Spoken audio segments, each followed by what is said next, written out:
এরপরে প্রশ্ন হলো মাজারে যাওয়াও কিছু দান করা জায়েজ আছে কিনা। ভাই, কবরে, যে কোনো কবরে যাবেন জিয়ারত করার জন্য। কবরে যাবেন কিসের জন্য? জিয়ারত করার জন্য।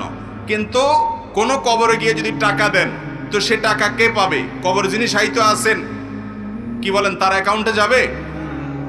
কবরের চারপাশে যেগুলো ঘিরে থাকে, বিশেষ করে বিভিন্ন পীর সাহেবদের কবর বা বিভিন্ন আল্লাহর কোন নেককার বান্দা চলে গেছেন, তার কবরকে ঘিরে যে মাজার গড়ে উঠছে, ওই মাজারের চারপাশে যারা গাঞ্জা টাঞ্জা খায়, বেকার বসে থাকে, বৈরাগ্য জীবন যাপন করে, সমাজ দেশের বোঝা হয় এবং নামাজ কালাম নাই, বেশিরভাগ ফাসেক ফাজের, আপনি টাকা দিলে ওদের গাঞ্জার টাকা যোগান দেওয়া হবে।